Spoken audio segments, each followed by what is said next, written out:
Bonjour à tous, bonjour à toutes, bienvenue dans ce nouvel épisode de Chichen Club. Vous êtes sur Clubs Experiences, je suis Claude Pouliboumbogo, une femme multipotentielle qui a fait le choix de partager avec vous sur cette chaîne YouTube du contenu en lien avec ses thèmes de prédilection qui sont donc le droit parce que je suis avocat, l'entrepreneuriat parce que je suis à la tête de 2 entreprises, que j'aime le business de manière générale, la foi parce que je suis une fervente croyante, je suis chrétienne évangélique et que je suis une femme de foi, une femme de feu, la mode, le luxe et le lifestyle parce que l'un n'empêchant pas l'autre. J'aime la belle vie, j'aime le luxe, j'aime l'art de vivre. Je suis une épicurienne, j'aime les belles choses et je trouvais intéressant du coup de vous partager du contenu en lien avec cette thématique-là.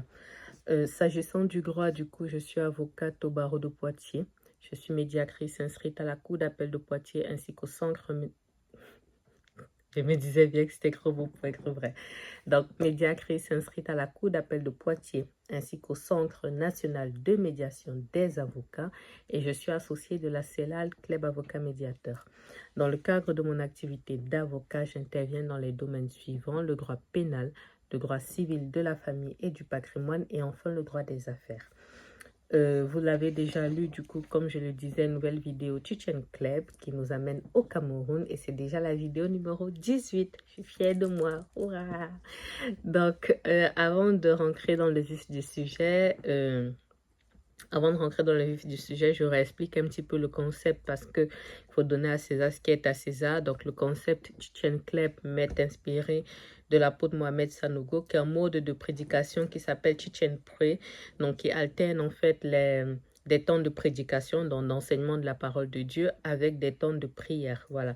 Et je trouvais ça très intéressant parce que l'objectif en fait avec cette série de vidéos hebdomadaires, c'est de partager en fait, c'est de commenter en fait une actualité nationale ou internationale sous le prisme du droit tout simplement. Donc je trouvais ça intéressant de faire un peu la partie enseignement, la partie où je vulgarise un petit peu des notions de droit, j'explique un petit peu de quoi il s'agit et après je donne en fait mon avis qui est l'avis de Club. Voilà, donc et comme je disais, du coup j'ai pour ambition avec cette série de vidéos de vous proposer en fait une vidéo tous les mercredis à 20h. Voilà. Pour le moment, je tiens, pourvu que ça continue comme ça. Donc, je disais du coup, j'ai sommeil. Nouvelle vidéo Chichen Club, donc vidéo numéro 18. Par contre, c'est la 3e vidéo Chichen Club que je consacre en fait aux élections au Cameroun parce que oui, c'est de ça dont on va parler, mais normalement, vous l'avez déjà vu dans la vignette. Donc, élection au Cameroun le 12 octobre prochain. Et j'essaye de faire un petit peu des points d'étape à chaque fois pour relever les éléments qui me semblent être les plus pertinents à chaque fois. Donc, pour que mon propos soit structuré, je vous fais un plan comme d'habitude. Par contre, ce sera un plan un petit peu... ce sera un plan un petit peu spécial parce que je ne vais pas faire un plan classique. Je ne vais pas faire en fait un plan classique, je vais faire en fait un plan qui sera transversal. Donc, au lieu de vous faire un plan sur les faits, un plan sur, du moins, au lieu de vous faire une première partie sur les faits, une deuxième partie sur le droit et une troisième partie sur la vie de Club, je vais vous faire un plan en fait transversal. Donc, le premier point, pardon, le grand 1 sera stricto sensu sur le déroulement de la campagne électorale. Le deuxième point sur la bataille du Grand Nord et le troisième point sur Maurice Kamto et le candidat du consensus. Donc, voilà le plan que je me propose de partager avec vous aujourd'hui. Je suis mes notes. Oh, ok, bon, c'est bon. C'est parce que mon téléphone est en train de sonner en même temps. Je voulais être sûre que ça n'est pas coupé. Voilà. Donc, je disais donc, on reprend du coup, grand 1, du coup, la campagne électorale. Je l'ai déjà dit ici, du coup, les élections ont lieu le 12 octobre prochain, le dimanche 12 octobre prochain. La campagne a déjà commencé, même si en réalité, elle n'est pas lancée de manière officielle. Et en faisant un petit peu mes recherches, j'ai trouvé le code électoral parce que c'est pas faute d'avoir cherché, hein. J'ai pu trouver l'intégralité du code électoral pour les personnes que ça intéresse. Vous pouvez le télécharger dans son entièreté sur le site de Elecam. Voilà, et j'ai trouvé en fait l'article qui régit, la série d'articles en fait la série d'articles qui régissent en fait la question de la campagne.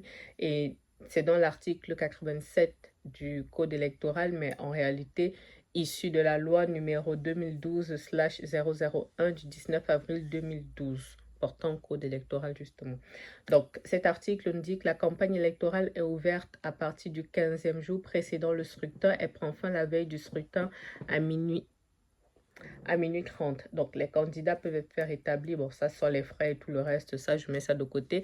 Mais c'est là que j'ai appris, en fait, qu'en réalité, officiellement, la campagne commence 15 jours avant. Donc, pour le 12 octobre, en réalité, elle va commencer officiellement autour du 28 septembre. Voilà. Donc, j'ai trouvé ça. J'ai trouvé aussi quelque chose de très, très intéressant sur le site de Elecam. Naturellement, comme toujours, je vous mets les captures d'écran là pour que vous puissiez suivre un petit peu les choses. J'ai trouvé une FAQ sur le site de Elecam. On critique souvent lorsque les sites ne sont pas bien faits, mais là, je trouve qu'ils se débrouillent pas trop mal. Ça aurait pu être mieux, naturellement, mais honnêtement, ils se débrouillent pas trop mal. Et il y a une FAQ, en fait, sur le site de l'ECAM qui donne, en fait, pas mal d'informations. Et j'ai trouvé intéressant qu'ils mettent, en fait, des informations sur qu'est-ce que le corps électoral, qu'est-ce que le collège électoral. Ils ont même parlé de la campagne. Donc, comment est-ce que je peux participer aux élections, ainsi de suite. Et je voulais vous lire, en fait, par rapport à la campagne, à condition que je retrouve. Bon, à défaut, je vous mettrai, en fait, directement la capture, voilà. Vous voyez, ils définissent qu'est-ce qu'une campagne électorale. Donc, on dit que c'est la période précédant les élections durant laquelle les candidats et leurs partis font campagne, c'est-à-dire qu'ils font ils font leur promotion dans le but de récolter le plus grand nombre de voix possible pour le candidat. Et le candidat, c'est la personne qui se présente à une élection. Et je trouvais ça, en fait, très intéressant qu'ils puissent avoir, en fait, cette FAQ-là parce que ça permet de vulgariser pas mal de notions pour les personnes, en fait, qui parfois entendent parler juste, mais qui ne savent pas le pourquoi du comment. Vous voyez, on vous dit même, bon, qu'est-ce que la carte électorale, mais surtout, qu'est-ce qu'une circonscription électorale. Et on vous dit que ça représente la division du territoire servant de cadre au déroulement des opérations électorales. La commune est la circonscription pour les élections municipales, par exemple. Donc, je trouvais ça très intéressant. Donc, pour les personnes que ça intéresse, si j'arrive à bien faire les choses, je vous mettrai normalement là une petite vidéo en fait de survolant tout ça. Ça, c'est si j'arrive à bien faire les choses. À défaut, je vous ai déjà indiqué que c'est sur le site d'Elecam et le lien, ce sera sur portail.elecam.cm. Donc, voilà les notions. Donc, à date, du coup, la campagne a réellement déjà commencé. On voit en fait sur les réseaux. Honnêtement, je fais partie de... Autant au mois d'août, j'étais un petit peu réservée. J'étais inquiète parce que je trouvais que ça peinait un peu à partir. Mais là, je commence à faire partie de ceux qui reprennent un peu espoir, des personnes qui sont un petit peu encouragées parce que on voit en fait des personnes se mobiliser, on voit que la campagne a lieu, on voit des débats télévisés, on voit des... En fait, on voit certains candidats sur le terrain, on voit certains candidats se mobiliser et c'est encourageant. Donc, je vais mettre ici en avant 3 personnes qui pour moi se mobilise assez bien. Donc d'abord Cabral Liby, j'essaye de vous remettre une ou plusieurs photos là. Cabral Liby, je l'avais déjà dit, c'était pas mon premier candidat, c'était pas celui que moi j'aurais choisi de base, puisque moi mon choix de base c'était Maurice Kamto. Mais on le voit se mobiliser, on sent qu'il en veut, il va, même dans les zones les plus reculées, il va renseigner les gens, il a fait la vidéo, il va rencontrer, pardon, les gens, il a fait la vidéo, je crois que j'en ai parlé la dernière fois sur la fraude, pour expliquer en fait quels sont les mécanismes de fraude. Avec son parti, le PCRN, ils ont lancé en fait... un programme pour embaucher en fait des observateurs qui seront là dans les bureaux de vote pour vérifier en fait que les votes sont bien sécurisés. En fait, il met en place plein de choses. Là, au moment où je filme cette vidéo le week-end dernier, je sais qu'il était ici, je crois, à Paris. En tout cas, il a rencontré la diaspora, donc il a fait le déplacement et il y avait une bonne mobilisation. Il y a des artistes qui se mobilisent pour le soutenir et qui affichent en fait... officiellement leur soutien. Honnêtement, on sent qu'il en veut, on sent qu'il y a une vraie campagne. Il sort son programme, je crois qu'il avait même sorti un livre maintenant, je crois qu'il l'a mis gratuitement quelque part, même pour collecter en fait les dons pour la campagne. On voit des choses en fait qui sont clean et des choses qui ressemblent vraiment à une démocratie, quoi. Et ça, c'est agréable à voir, c'est encourageant. Donc, deuxième personne dont je veux parler, mais je reviendrai par la suite sur lui, donc Issa Chiroma. Issa Chiroma, je reparlerai de lui un peu plus loin dans la vidéo parce que, on va dire, il est un peu sorti d'endo, comme disent nos frères ivoiriens. C'est une personne qui était d'abord partisan du RDPC, qui est le parti au pouvoir, et qui a en fait quitté ce parti parce que en réalité, en fait non, il était d'abord ministre, en fait plus précis, il était d'abord ministre, mais en réalité il avait son parti à côté qui est l'UNDP, sauf erreur de ma part.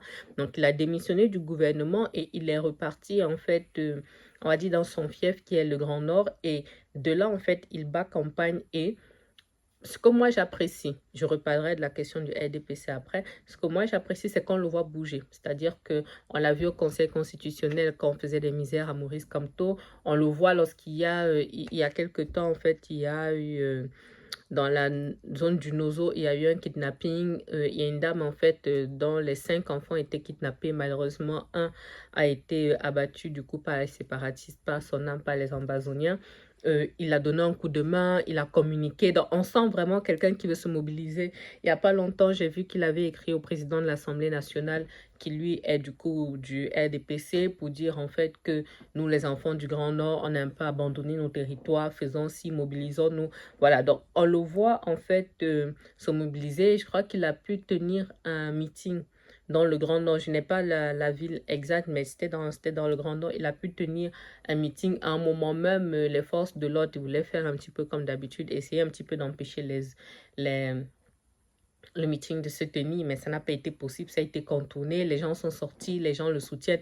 Il est en train de vraiment grainer la population nordiste, et pareil, c'est très agréable à voir parce que moi, je fais partie de ceux qui sont d'abord dans la dynamique de, j'ai envie de dire, tout sauf Paul Biya. Voilà, là déjà d'office, je l'ai dit, moi, mon candidat, c'était Maurice Kamto, mais il ne sera pas candidat, mais déjà tout sauf Paul Biya. D'abord, on va dire n'importe qui d'autre sauf Paul Biya. Maintenant, pareil, j'en reparle après parce qu'il y a un point qui va le concerner. Maintenant, si, entre guillemets, notre salut doit venir du Grand Nord, ils sont camerounais, moi, j'ai pas de problème avec ça. Donc, lui, c'était le deuxième candidat. Le troisième, du coup, Hiram Iodi, pardon, de mieux en mieux, mais j'ai parlé de lui ici dès la première vidéo en disant que moi, en tout cas, je ne le connaissais pas particulièrement. Je ne le connaissais même pas du tout. Et ce que moi, j'apprécie, en fait, c'est que... Ce que moi, j'apprécie, en fait, c'est que, pareil, on le voit se mobiliser. On le voit sur les plateaux télé. On le voit avec son équipe de campagne. On le voit sur les réseaux sociaux. On le voit agir, en fait. Et moi, je pense qu'en réalité, c'est que ça qu'on demande, en fait, aux personnes qui veulent accéder à la magistrature suprême, c'est qu'on les voit, en fait, essayer de nous convaincre, en fait, tout simplement. J'ai vu son programme passer, même si je ne l'ai pas lu dans les détails, on ne va pas se mentir. Il a fait, en fait, un programme, je crois, 12 points principaux pour sortir le Cameroun de je ne sais quoi. Mais en tout cas, il fait des choses. Il fait des choses. Et comme je dis, soit on le voit, soit on voit son équipe. Et moi, je trouve ça bien. Je trouve ça bien qu'on ait de la visibilité, qu'on ait quelqu'un qui nous propose une alternative. Naturellement, il est jeune. Ah, pour les 3 candidats d'ailleurs, je crois que Cabral Libi, je n'ai pas les actes exacts, les âges exacts, mais je vais vous donner en fait la fourchette. Attendez. Je disais en fait qu'on le voit se mobiliser, et ça c'est agréable. Comme je disais, soit ce sont les membres de son équipe de communication, soit c'est lui-même, et il pose des actes forts. J'ai vu qu'il n'y a pas longtemps qu'il était parti sur la tombe de Oumniobel, qui est un ancien... je ne vais pas dire un opposant, mais il fait partie en fait des indépendantistes, ceux qui sont battus littéralement pour le Cameroun et qui sont décédés en martyr pour ça. Et lorsqu'il partait il est parti sur la tombe, il s'est filmé avec son équipe. Et ce qui m'a marqué, c'est que, bon, comme toujours, il y a des gens en fait qui étaient en train de dire oui, parce que ce sont les élections, les gens veulent se mobiliser, faire genre, on va sur la tombe et tout de nos pères, ainsi de suite. Mais Les publications sont sorties démontrant que il y a 10 ans, il avait fait pareil. Et plus le temps passe, en fait, plus ce que j'aime avec son profil, c'est qu'on se rend compte que c'est quelqu'un qui était engagé depuis. C'est quelqu'un qui, par exemple, en 2018, donc lors des précédentes élections, se battait déjà pour une coalition, mais il n'avait pas été entendu. C'est quelqu'un qui a, du coup, été avec le RDPC il y a 17 ans, je crois que c'était au Canada qu'il avait intégré une cellule. J'en avais parlé ici en disant que moi, ça me posait problème. Mais il a pu prouver que oui, s'il est intégré, il a quitté, je crois, en 2008, un truc comme ça. Lorsque, je ne sais plus quel différent il y avait eu, mais il est parti à ce moment-là. Et après, il a créé avec d'autres son parti. Vous voyez, donc il est clair par rapport à la vision qu'il a et il semble aller quelque part et moi ça m'intéresse, moi ça me convainc. Voilà, donc voilà les 3 profils en fait qui pour moi à date se démarquent. Je suis obligée de parler du 4e qui est plutôt un homme profil, celui du président en exercice, que en fait ils nous prennent tellement pour des imbéciles que comme les gens se plaignaient en fait à un moment du fait qu'on ne le voit pas, on a eu droit à une sortie, une ou deux sorties d'ailleurs où il rencontrait, je crois, l'ambassadeur français. C'est vraiment dommage que la France soit toujours complice de ce genre de, comment dire, pour rester poli. Bon, je vais survoler parce que j'ai un devoir de réserve et tout le reste, mais voilà, on n'en pense pas moins. Donc, on a les autres qui essaient un petit peu de descendre sur le terrain, mais lui, en tant que candidat, naturellement, il a 92 ans. Donc, comment vous dire? Ça doit être moyennement compliqué. Donc, je clôt là du coup le grand 1 et on passe du coup au grand 2, la bataille du Grand Nord. La bataille du Grand Nord parce que je fais partie de ceux qui pensent que notre salut viendra peut-être du Grand Nord. Pardon, je m'explique. La population du Grand Nord est une population assez spéciale. Si je trouve une carte du Cameroun, là, je vous la mettrai là et vous verrez en fait tout le Grand Nord en fait avec les trois grandes régions qui regroupent pardon, donc la Damawa, l'extrême nord et le nord, qui regroupent en réalité une grande partie de la population et qui ont aujourd'hui 2 de leurs fils qui sont candidats à la présidentielle. Et ce sont 2 fils qui ont fait défection au RDPC, qui étaient ministres. Donc, qui ont fait défection au gouvernement camerounais, parce qu'il faut bien séparer les choses, parce que je ne maîtrise pas si ils sont partis RDPC ou alors ils étaient restés dans leur parti et étaient juste rentrés dans le gouvernement pour faire genre un petit équilibre. Ça, je ne maîtrise pas, donc je ne vais pas m'avancer là-dessus. Toujours est-il qu'ils tournent le dos au président sortant et ils se présentent en fait individuellement avec leur parti. C'est très intéressant parce que on va dire, ils sont en train de récupérer cette population-là. Et la population du Grand Nord au Cameroun, c'est une population très particulière. C'est une population musulmane, en très grande majorité. Hein. Je ne dis pas qu'on ne va pas trouver quelques personnes chrétiennes, pardon, mais dans la très grande majorité, ce sont des musulmans. Et ce sont des populations qui sont très loyales, qui fonctionnent beaucoup en communauté et du coup qui auront le réflexe de porter en fait leur fils. Donc, il y a donc 2 candidats, donc Issa Chiroma dont je parlais tout à l'heure et Bello Bouba Maïgari. Donc, j'ai un petit peu expliqué qui ils sont. J'avoue que moi, au tout début, surtout pour Issa Chiroma, quand j'ai vu qu'il partait qu'il démissionnait en fait de son poste de ministre, moi j'étais un peu en mode vous faites partie de ceux qui ont contribué en fait à mettre le Cameroun dans l'état dans lequel il est, donc pourquoi vous? Maintenant on va dire que mon avis évolue un petit peu avec le temps parce que je trouve que en contre-pouvoir ils peuvent être très intéressants, surtout Issa Chiroma. Tous les deux ont à peu près la même tranche d'âge, je dirais dans les 70 ans dans cette tranche là, donc pour moi, c'est déjà trop vieux, objectivement. Mais maintenant, comme je l'ai dit un peu plus tôt, l'objectif, c'est déjà on va dire, d'avoir du sang neuf. Et après, en fait, on verra pour le reste. Mais ils ont le mérite de se mobiliser. Ils ont le mérite, s'ils arrivent à avoir, en fait, tout le Grand Nord avec eux, ils auront, en fait, une bonne partie de l'électorat. C'est aussi on va dire, dans une grande partie de ces territoires-là qu'on soupçonnait souvent beaucoup les cas de fraude parce que on a un territoire qui est extrêmement vaste, on a des villages qui sont reculés dans lesquels parfois on peut avoir des cas de fraude sans vraiment pouvoir vérifier en fait la véracité des votes. Et or, si là en fait on sait que c'est un ensemble de territoires, ce sont des régions qui peuvent être acquises à un autre parti que le RDPC, pour moi, on est déjà pas trop mal. C'est pour ça que je trouve que c'est intéressant. Quand eux, ils ont commencé des meetings, je crois qu'ils en ont tenu un chacun déjà là-bas. Je crois qu'il y a un ministre du gouvernement qui s'est... Il y a un ministre qui s'est déplacé aussi, RDPC cette fois-ci, pour essayer un petit peu. Ça s'est moyennement bien passé. C'était limite, mais clairement, c'est un territoire qui attire tout le monde. Je crois que Cabral Libi est déjà parti. Je suis pas sûre. J'ai cru voir l'information passer, mais je sais pas si c'était déjà dans son calendrier ou s'il y est allé.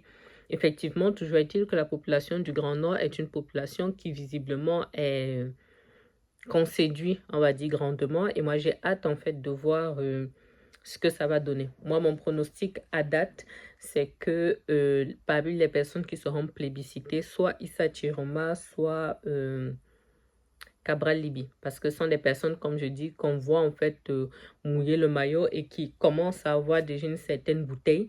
Et Issa Chiroma, pour moi, un peu plus parce que venant de l'intérieur, pour moi, c'est un parfait cheval de croix. Voilà. Moi, je fais partie des personnes qui pensent qu'il y a clairement eu des fraudes lors des précédentes élections. Donc, il était forcément informé oui, des systèmes mis en place, même si aujourd'hui, il leur a tourné le dos. Donc, j'ai envie de dire que c'est la personne la mieux placée pour retourner un petit peu les choses. Après, pour Bello Bouba Maïgari, on ne le voit pas énormément. En tout cas, moi, je ne le vois pas énormément dans le cadre de la campagne.